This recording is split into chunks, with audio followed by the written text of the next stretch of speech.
안녕하십니까. 인도 현지에서 여러분에게 성경을 읽어드리고 있는 백환승 목사입니다. 한동안 잘 지내셨습니까? 오랜만에 말씀 업로드합니다. 한국에 다녀왔고요.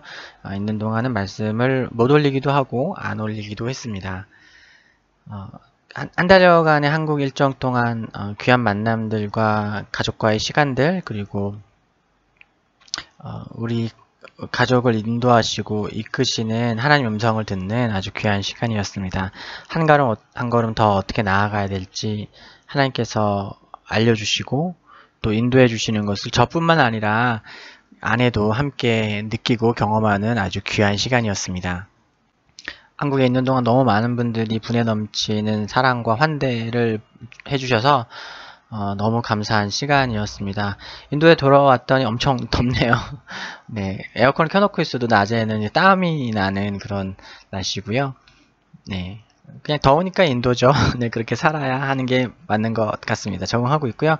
오자마자 바로 아키풀 학교 학부모 미팅 있어서 다녀왔고, 또 수업을 시작을 하고, 또 특별히 이제 새롭게 시작하려고 하는 성경 듣기 모임, 그래서 건물이 있는 교회 4군데와 집교회 하우스처치 4군데, 총 8군데에서 시작하기 위해서 리더 모임을 준비하고 있습니다. 이번 주에 바로 만호지와 함께 리더가 될 사람들만 모아서 한 3주간 준비하고, 제가 머수리에서 힌디 공부를 이번에 좀 하기로 했는데 가 있는 동안에 저도 말씀을 좀 준비하고 그렇게 오려고 합니다.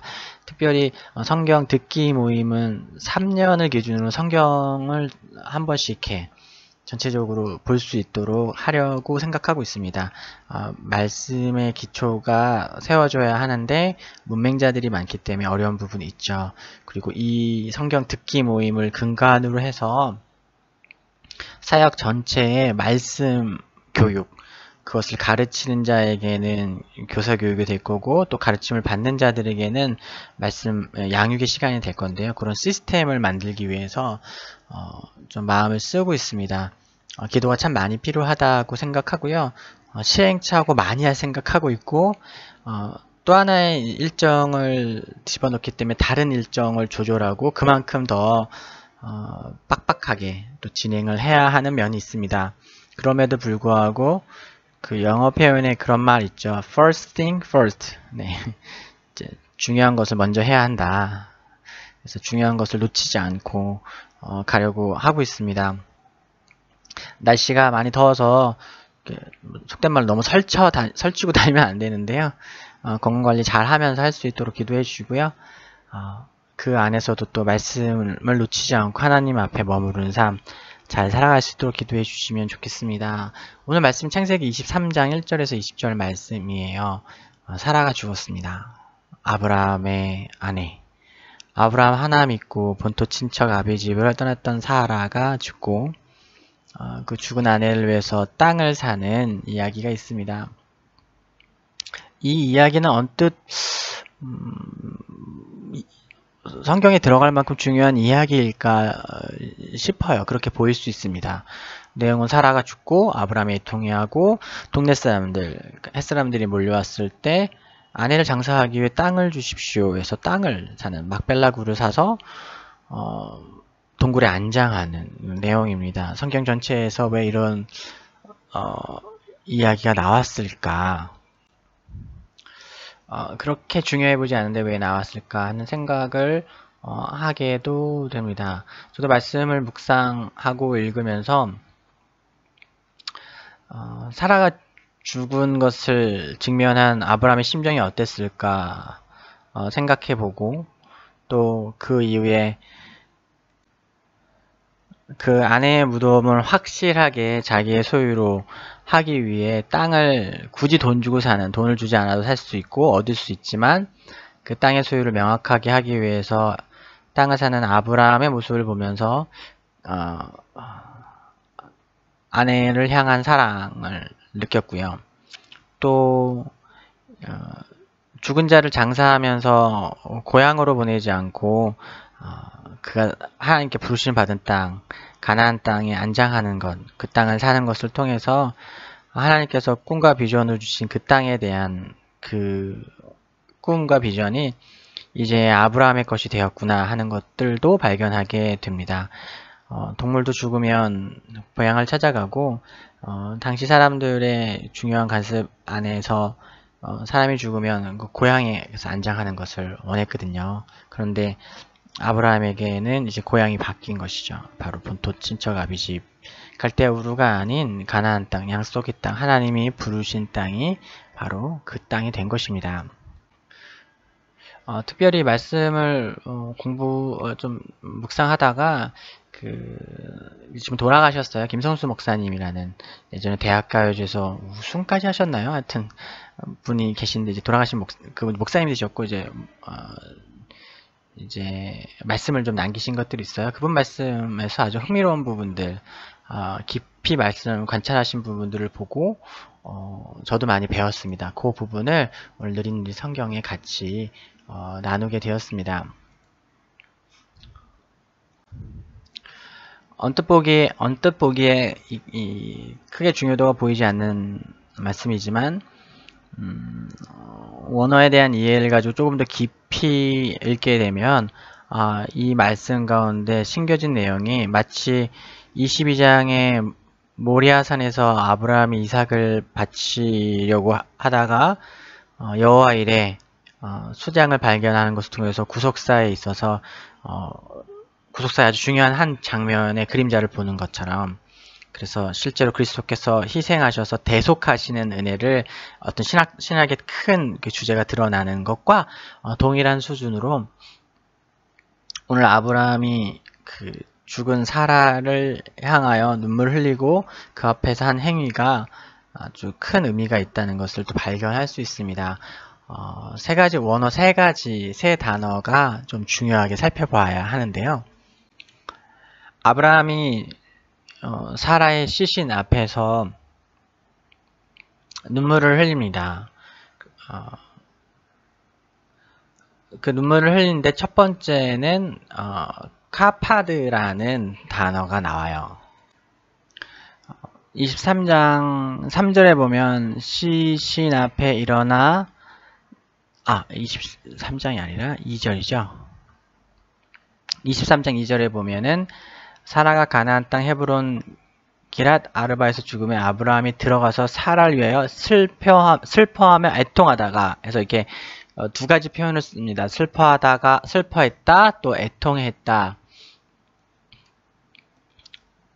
이 표현은 동일한 표현을 반복한 것이 아니라 그 단어가 주는 의미가 좀 다른데요. 첫 번째 그 슬퍼하다라고 나온 이 카파드라는 표현이 직역을 하게 되면 가슴을 치면서 막 이렇게 우는, 오열하는, 아주 격정적으로 슬퍼하는 장면인 거예요. 아브라함은 그렇게 울어도 되죠. 울어야 하죠. 아내를 본토 친척 아비집을 떠나게 했잖아요. 아주 먼 여행자의 길로 아내를 이끌었죠. 그러면서 저도 좀 자유롭지가 못한데요. 아무튼 고생 많이 시켰습니다. 평생 여행을 하니 물론 뭐 부자여서 좀 덜 하겠지만 그래도 이 나그네 인생으로 삶으로 그냥 거기에서 살고 있으면 유세를 부리며 살아갈 수 있는, 편하게 살 수 있는데 하나님의 부르심 때문에 아내를 불러냈죠. 그것까지는 봐줄 수 있습니다. 그러나 우리가 너무 잘 알고 있는 것처럼 아내를 2번이나 외간 남자에게 팔아넘기는, 자기 살자고 팔아넘기는 그런 짓을 했습니다. 그런 의미에서 아브라함이 아내의 죽음에 가슴을 치며 비통해한 장면은 마땅하고 아주 가슴을 치며 울되 아주 세게 가슴을 때리며 멍이 들도록 때리며 울어야 하는 것이 마땅하지 않을까 하는 생각이 들 정도로 슬픈 장면입니다. 아브라함은 그렇게 슬프게 울었고 호되게 자기의 가슴을 때리며 울었습니다. 거기에서 또 발전하는 게 슬퍼하며 애통했다라고 함인데 이 애통하다라는 이 단어가 바카흐라는 단어예요. 근데 이 바카흐라는 단어는 이렇게 숨죽인 울음, 끓어오르는 슬픔과 함께 쓸어내리는 눈물을 이야기하거든요. 그러니까 이런 거죠. 이제 막 슬픈데 그 슬픔을 절제해야 될 이유가 있기 때문에 잠잠히 그 격정을 잠재우고 잠잠히 이렇게 눈물 흘리는 그런 장면인 거죠. 슬픔의 총량이 변한 것이 아니라 슬픔 안에 어떤 깨달음이 들어오고 그로 인해 슬픔의 방향이 바뀐 거예요. 일반적으로 막 비통해하다가 막 이렇게 진정하는 것이 아니라 슬픔 안에 어떤 깨달음이 들어온 거예요. 제가 친할머니가 처음 돌아가셨을 때 처음으로 이제 염한 이후에 마지막으로 뵙잖아요. 근데 이제 고모들이 살아계셨으니까 고모들이 막 울면서 이제 애통해 하셔요. 그런데 이제 그러고 있는데 옆에서 이제 그 장례 지도사분이 그런 말씀을 하시면서 좀 만리를 하시더라고요. 이 염 깨끗하게 다 씻겨드렸는데 돌아가신 분에게 눈물 묻히는 그런 신뢰를 하면 안 된다. 이런 얘기를 들으시자 이렇게 좀 진정을 하시더라고요. 이것이 어머님을 보내드리는데 눈물을 묻히거나 막 이렇게 하는 것이 예의가 아니구나 하는 생각이 들자 여전히 슬프지만 여전히 격정이 끓어오르지만 그 눈물을 이렇게 삼키면서 고요해지는 장면을 보면서 그 장면이 참 인상 깊었는데요. 그러니까 슬픔이 있는데 슬픔에 어떤 깨달음이 들어온 거예요. 어떤 사실, 어떤 지식이 들어온 거죠. 이렇게 하면 안 되는구나. 이것이 온당하지 않은 거구나 하고 이렇게 추스리시는 장면들이 머릿속에 기억나는데요. 오늘 아브라함의 입모습, 이제 카파드에서 바카흐로 전환되는 이 장면이 마치 그런 장면이 아닌가 하는 생각을 하게 됩니다. 믿음의 조상 아브라함은 아내의 죽음 너머에서 부활을 보게 됩니다. 부활을 소망하게 됩니다. 그 부활을 봄으로 인해서 카파드에서 바카흐로 그 슬픔의 내용과 방향이 이제 바뀌게 되는 것입니다. 죽은 이에 대한 자책과 애통함, 슬픔, 죄책감이 아니라 다시 만날 날을 향한 염원과 간절함으로 그 슬픔의 내용이 바뀌게 되는 것이죠.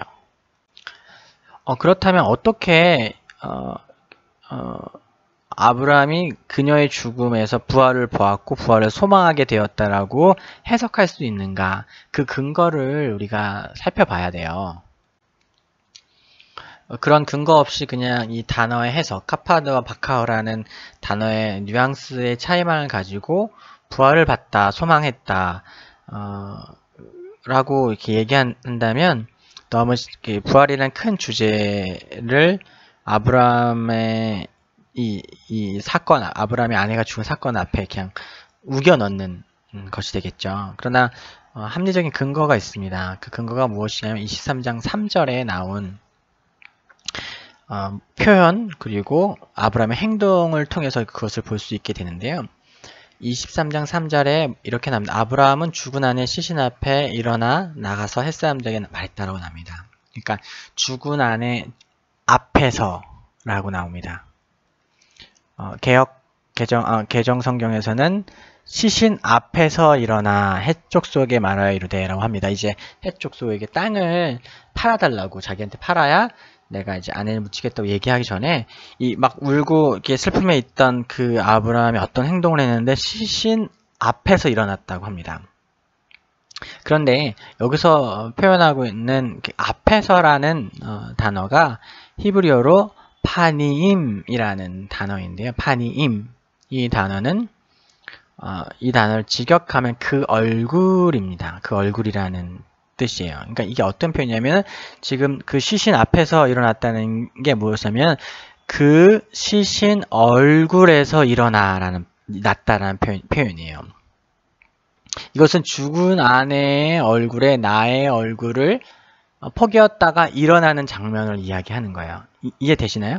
그러니까 그냥 시신 앞에서 일어났다라고 하는데 이게 원어의 파님이란 단어를 좀 정확하게 직역해서 표현해보면 얼굴에서 일어났다는 거예요. 그러니까 이건 뭐냐면 이것을 이제 그림으로 설명하자면은 죽은 사람, 죽어 누워있는 그 아내의 얼굴 위에 나의 얼굴을 포개었다가 대었다가 거기에서 이렇게 일어난 것을 이렇게 표현하는 겁니다. 이것은 죽은 이의 얼굴을 마지막으로 자세히 본다든가 혹은 헐리우드 영화나 이런 TV에서 나오는 것처럼 죽은 이에게 마지막으로 입에다가 볼에다가 혹은 입술에다가 입을 맞추고 일어나는 것 정도로 이해할 수 있습니다. 하지만 성경에는 이러한 행동이 무엇을 의미하는지 연상할 수 있는 근거가 되는 행동이 반복적으로 나와요. 제가 대표적으로 사무엘 하 4장 34절 그리고 사도행전 20장 10절을 이야기하는데요. 엘리사가 죽은 아이를 살리는 장면이에요.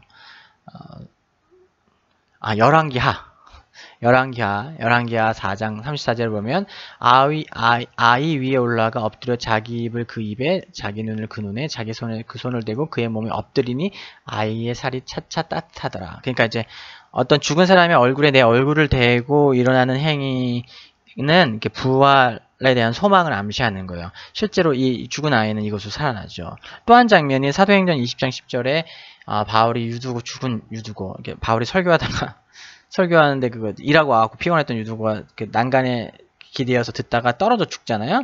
그 사람은 어떻게 살리면 그 위에 몸을 안고 그 위에 이제 똑바로 엎드립니다. 그리고 나서 기도하고 일어났을 때 죽었던 유두고가 살아나요. 이게 뭡니까? 얼굴 위에 얼굴을 대었다 이렇게 일어나는 거, 부활에 대한 소망인 거예요. 성경이 이렇게 보여주고 있는 이 그림 언어는 그 동일한 행위가 가지고 있는 의미, 그 행위가 담고 있는 의도를 이야기하는데 그것은 부활에 대한 소망과 믿음입니다.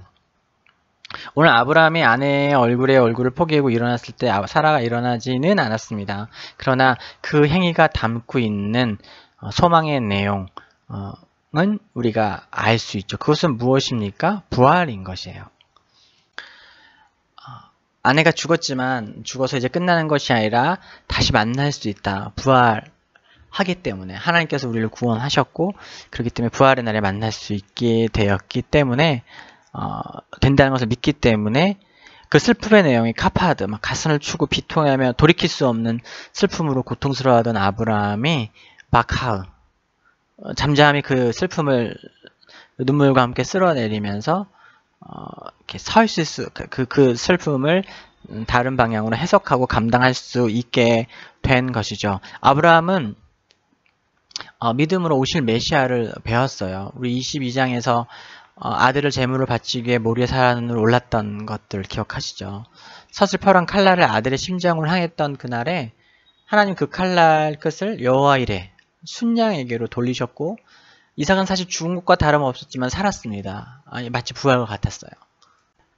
그 속에서 아브라함은 오실 메시아와 그가 베푸실 구원의 내용, 구원의 방식을 희미하게나마 느낄 수 있고 유추할 수 있게 된 거예요. 그러니까 구약을 살아가던 믿음의 선조들은 그 오실 메시아를 통해 우리에게 임하게 될 구원의 내용이 구체적으로 정확하게 어떤 것인지 이렇게 정확하게 알 수가 없었어요. 희미하게 알았어요. 그림자를 보는 것 같고 성경에서는 거울을 보는 것 같다고 하는데 그 거울이 그 당시 청동을 잘 닦아서 만든 거울이라 이렇게 우리가 현재 보는 그런 거울과는 다른 거예요. 이렇게 보긴 하는데 희끄무리하고 정확하지 않은 거예요. 그렇기 때문에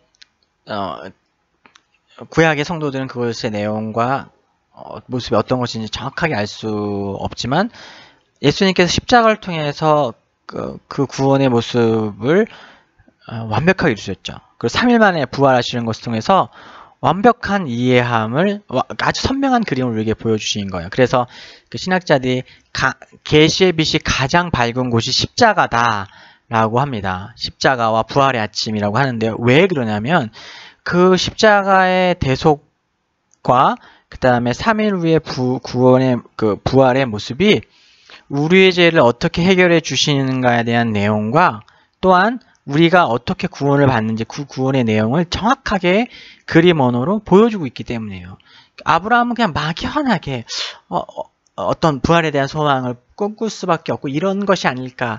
뭔가 이 아들 대신 다른 것이 대속하는 어떤 그런 이미지만 갖는 것이 한계였다고 한다면 신약 시대에 이미 완성된 십자가의 계시를 통과한 우리는 그 십자가 사건을 보고 부활의 사건을 보는 것을 통해서 장차 우리에게 임하게 될 이미 우리에게 임했고 앞으로 또 임하게 될 그 구원의 내용들과 모습들을 정확하게 볼 수 있고 이해할 수 있게 되는 것입니다. 그런 면에서 우리는 좀 더 선명한 이해도를 가질 수 있게 되는 거죠.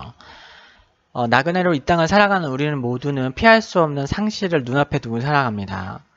할머니와 할아버지가 돌아가시고 그 다음 차례 삼촌과 고모와 또 부모님이 돌아가시기 시작합니다. 그리고 머지않은 미래에 나의 차례가 온다는 것도 알고 있습니다. 시간이라는 살인자의 발걸음 소리를 우리는 듣고 살아가고 있는 거예요. 그 걸음은 너무 성실해서 단 한순간도 쉬지 않고 조금씩 느려 보이지만 우리를 향해 다가오고 있죠. 그렇게 오늘 우리는 생명을 누리며 살지만 동시에 죽음을 직면하면서밖에 살아갈 수 없는데 그런 우리에게 성도들에게 가능한 소망은 무엇일까요? 그것은 바로 부활이죠. 성경이 우리에게 계속해서 이야기하고 예수님께서 제자들에게 당부하신 단 하나, 이 부활의 소식, 하나님의 이 큰일 부활의 소식을 전해라, 증언해라 하셨던, 왜냐하면 이것만이 우리에게 소망이 되기 때문에, 궁극적인 구원과 생명의 사건이 되기 때문입니다. 소망의 내용이 되기 때문입니다. 이러한 부활의 소망이 억울하고 비통하여 가슴을 치게 할 만큼 슬퍼할 수 밖에 없는 오늘의 삶에서 그 슬픔의 내용과 방향을 받고 잠잠하게 우리에게 임한 멸망과 부활을 소망함으로 오늘을 가치 있고 또 소망이 있게 살아갈 수 있게 하는 것입니다. 한국에서 이렇게 지하철이란다. 엘리베이터에서 거울에 비친 제 모습을 봤어요. 젊은 제 모습이죠. 아직 젊음이 남아있다는 것이 얼마나 감사한지요. 근데 그 거울에 비친 저를 보면서 또 한편으로 서글프더라고요. 지금 비친 그 모습을 다시는 볼 수 없잖아요. 지금 이 젊음이 계속 흘러가잖아요. 나의 생명이 결국 흘러가서 끝나게 될 거라는 것이 그 엘리베이터에서 거울을 보는 그 순간에 이렇게 느껴지더라고요. 밝게 웃으면 그 생각이 들었을 때 거울을 보면서 밝게 웃었는데 또 한편으로 좀 울컥 눈물이 나기도 했습니다. 그렇습니다. 저와 여러분이 계속 죽음과 생명을 누리지만 죽음을 직면하며 살아갑니다. 아이들이 자라가는 것, 초등학생이었던 제자들이 대학생이 된 그 모습을 보면서 시간이 흐르는 것들을 느끼고요.